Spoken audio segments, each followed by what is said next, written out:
எசேக்கியேல் 12ஆம் அதிகாரம் 7ஆம் வசனம். அங்கே எசேக்கியேல் ஒரு வேடிக்கையான ஒரு காரியத்தை செய்கிறதை பார்க்கிறோம். ஆண்டவர் சொல்லிதான் அவன் செய்கிறான். எனக்கு கட்டளையிட்டபடியே நான் செய்தேன். எசேக்கியேல் 12:7. சிறைப்பட்டு போகும்போது சாமான்களை கொண்டு போவது போல் என் சாமான்களை பகற்காலத்திலே வெளியே வைத்தேன். சாயங்காலத்தினோ கையினால் சுவரிலே துவாரமிட்டு மாலை மயங்கும் வேளையிலே அவைகளை வெளியே கொண்டு போய் அவர்கள் கண்களுக்கு முன்பாக அவைகளை தோளின் மேல் எடுத்துக்கொண்டு போனேன். சாயங்காலத்திலே கையினால் சுவரிலே துவாரமிட்டு, கதவு இருக்கு, கதவு வழியா வெளியே போகாம, அது மண் சுவர், கையினாலேயே துவாரம் போட முடியும். கையினாலேயே துவாரம் போட்டு அது வழியா வெளியே வா அப்படின்னு ஆண்டவர் சொல்லியிருந்தார். ஒரு அடையாளப்பூர்வமான ஒரு செயலை செய்வதற்கு ஆண்டவர் சொல்லியிருந்தார். நானா தான் என்ன சொல்லியிருப்பேன் தெரியுமா? ஆண்டவரே, என்னை எல்லாரும் பைத்தியம்னு சொல்லுவாங்களே, கதவு இருக்கும்போது கதவு வழியா வராம செவுத்தை உடைச்சி ஓட்ட போட்டுட்டு நான் வெளியே வந்தானா என் மனைவியே பயந்துருவா, என் மனைவி பயந்துருவா, என் பிள்ளைகள் பயந்துருவாங்க. நான் அப்படி செஞ்சா என்ன நடக்கும் சொல்லுங்க? உடனே உள்ளூரில் இருக்கக்கூடிய என்னுடைய தம்பிமாருக்கெல்லாம் உடனே என் மனைவி ஃபோன் பண்ணிடுவா, அண்ணனுக்கு எதமோ ஆயிட்டு உடனே வாங்கன்னு. அவங்களும் வந்து கர்த்தர் சொன்னாரு, செவுத்துல ஓட்ட போடாத சொன்னார்னு சொன்னா நம்புவாங்களான்றது கஷ்டம்தான். என்னுடைய உள்ளூரில் இருக்கிற ஆவிக்குரிய தம்பிமார், அப்படி ஆண்டவர் சொல்லுவாரா, செவுத்துல ஓட்ட போட சொல்லுவாரா என்று அவர்கள் நிச்சயமாக யோசிப்பார்கள். எப்படியாவது ஒரு மனநல ஆலோசனை அல்லது மனநல சிகிச்சை கொடுத்து விடலாமா என்று முயற்சிப்பார்கள். இதுதான் நிதர்சனம், இதான் யதார்த்தம், இதான் உண்மை. நான் தான் சொல்லுவேன், ஆண்டவரே, சும்மாவே நான் கொஞ்சம் வேற மாதிரி ஆளு, ஒரு ஆப்சன்ட் மைண்டட் ப்ரொஃபஸராக இருக்கிறேன். சும்மாவே நான் ஒரு அரை முனிவர் மாதிரி இருக்கிறேன். இதை வேற நான் செஞ்சானா என்னை பைத்தியனை முடிவே பண்ணிடுவாங்களே ஆண்டவரே, வேற ஏதாவது செய்ய சொல்லுங்க ஆண்டவரேன்னு சொல்லியிருப்பேன். ஆனால் எசேக்கியேலுக்காக நான் கர்த்தரை துதிக்கிறேன். செவுத்துல துவாரம் ஓட்ட போட்டுட்டு வெளியே போன்னு சொன்னா அவன் கீழ்ப்படிஞ்சான். எதுக்குன்னு கேட்கல, ஆண்டவரும் அது எதுக்குன்னு சொல்லலை. அடுத்த தியானத்தில் அதை பற்றி நம்ம பார்க்க போகிறோம். சில நேரங்களில் ஆண்டவருடைய நடத்துதல் அது கொஞ்சம் பைத்தியக்காரத்தனமாக தோன்றுகிறது. 1 கொரிந்தியர் 2ஆம் அதிகாரம் 14ஆம் வசனத்தில் நம்ம பார்க்குறோம். அது ஒரு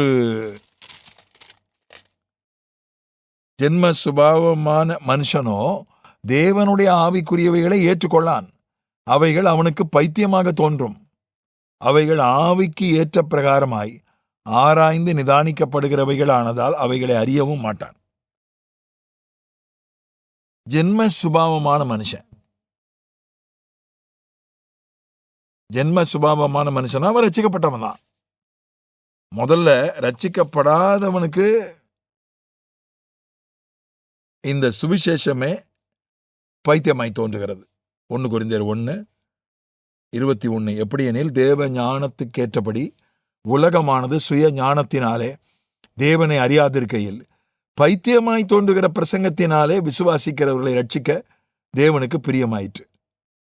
பிரசங்கம் அல்லது சுவிசேஷம் எப்படி இருக்குன்னா, அது பைத்தியமாய் தோன்றுகிறது. யாரு? ரட்சிக்கப்படாதவங்களுக்கு. அது என்னையாது? இயேசுவை பத்தி சொல்லணுமா? அவர் சிலுவையில் உயிரை கொடுத்தார், 3ஆவது நாள் உயிரோடு எழுந்தார், அவர் தேவகுமாரன்னு சொன்னா ரட்சிக்கப்பட்டுருவானா? அது என்னையா? அது என்ன பெரிய ஒரு பெரிய தத்துவத்தை சொன்னா? புத்தர் சொன்னார், ஆசையே துன்பத்துக்கு காரணம். அது பெரிய தத்துவம். ஒரு தத்துவத்தை சொல்லாம, சாக்ரட்டிஸ் சொன்னார், நோ தை செல்ஃப், உன்னை நீயே அறிவாயாக. இப்படி தத்துவத்தை சொல்லாம, என்னமோ இயேசு சிலுவையில் உயிரை கொடுத்தாரா, 3ஆவது நாள் உயிரோடு எழுந்தாரா, அவர் தேவனுடைய குமாரனா, அவரை விசுவாசிச்சா அவங்களுக்கு ரட்சிப்பு. என்னையா இது? இது ஒரு அறிவுபூர்வமா இல்லையே, இது ஒன்றும் பெருசா அதுல விஷயம் இல்லையே என்றுதான் தோன்றும். அதான் பைத்தியமாய் தோன்றுகிற பிரசங்கம். பிரசங்கம் பண்ற ஆள்லாம் யாரு? பெரும்பாலும் பாருங்க, நான் பிரசங்கிக்கிறேன், நான் என்ன பெரிய அறிஞனா? நான் என்ன பெரிய தத்துவ ஞானியா? நான் என்ன பெரிய விஞ்ஞானியா? இல்ல. நான் ஒரு சராசரியான படிப்பாளி, சராசரியான மனுஷன், ஊழியக்காரன். கர்த்தருடைய அபிஷேகம் இருக்கு, கர்த்தருடைய ஞானம் இருக்கு, அது வேற. மனுஷத்துல பார்த்தா நான் ஒரு சராசரி படிப்பு, சராசரி அறிவுள்ள மனுஷன். இப்ப இவன் பேசி ஒரு சராசரி குடும்பஸ்தன். நான் ஒரு குடும்பத்தை விட்டு விலகி வாழ்கிற துறவி அல்ல, ஆன்மீகவாதி என்று ஆன்மீக துறவியும் இல்ல, தத்துவ ஞானியும் இல்ல, அதே போல விஞ்ஞானியும் இல்ல. இந்த மாதிரி ஆளுங்க சொல்றத அது பைத்தியக்காரத்தனமா தோன்றும். ஆனால் அந்த பைத்தியமாய் தோன்றுகிற சுவிசேஷம் தான் ஜனங்களை ரட்சிக்குது. அதனால நம்ம சுவிசேஷம் சொல்லும் போதெல்லாம் சிலருக்கு அது பைத்தியமாய் தோன்றுகிறது. ஒன்று. ரெண்டாவது, ரட்சிக்கப்பட்டவனுக்கு நடுவிலேயே 2 விதமான கூட்டம் இருக்கு. ஒன்று, ஜென்ம சுபாவம் மனுஷன், அவன் ரட்சிக்கப்பட்டிருப்பான், ஆனால் அந்த ஜென்ம சுபாவம் பிறவி குணம் மாறி இருக்காது. அதே பிறவி குணம் தான், அதே கோபம் தான், அதே விதண்டாவாதம் தான், அதே பிடிவாதம் தான், அதே பெருமை இருக்கும். ரட்சிக்கப்பட்டிருப்பான், ஆனால் பிறவி குணம் மாறி இருக்காது. அடுத்தவன் ஆவிக்குரியவன், அவன் மறுரூபமாக்கப்பட்டவன். இன்னும் ஒரு உதாரணமா சொல்றதா இருந்தா, ஜென்ம சுபாவ மனுஷன் யாக்கோபு. யாக்கோபு தரிசனமெல்லாம் கண்டான், பொருத்தனெல்லாம் பண்ணா, தசம்பாகலாம் கொடுத்தான், ஆனா புத்தி மாறல. அடுத்தவங்கிட்ட இருந்து பிடுங்கணும், அடுத்தவங்கிட்ட இருந்து தட்டி பறிக்கணும், அடுத்தவனுடைய பொருளை நமக்கு சொந்தமாக்கி கொள்ளணுன்ற அந்த எண்ணம் அவனுக்கு மாறல. அதான் யாக்கோபு, தட்டி பறிக்கிறவன். ஆனா அவன் இஸ்ரவேலாய் மாறின போது அவனுடைய குணம் மாறியது, சுபாவம் மாறியது. ஜென்ம சுபாவமான மனுஷன்னா யாக்கோபு மாறி. யாக்கோபுக்கும் ஒரு தேவன் தான். ஆவிக்குரியவன்னா இஸ்ரவேல் மாறி, அவன் மறுரூபமாக்கப்பட்டவன், அவன் ஆவிக்குரியவன். இந்த ஆவிக்குரியவன் சொல்றது, அவன் செய்யறதெல்லாம், இந்த இஸ்ரவேல் செய்யறதெல்லாம் யாக்கோபுக்கு பைத்தியமா தோணும். இந்த ஜென்ம சுபாவம் உள்ள விசுவாசிகளுக்கு, இந்த ஆவிக்குரிய விசுவாசிகள், ஆவிக்குரிய விசுவாசிகள்னா உடனே ஆவிக்குரிய சபைக்கு போறவங்க, அபிஷேகம் பெற்றவங்க இல்லை. அபிஷேகம் பெற்றாலும் ஆவிக்குரியவன் கிடையாது.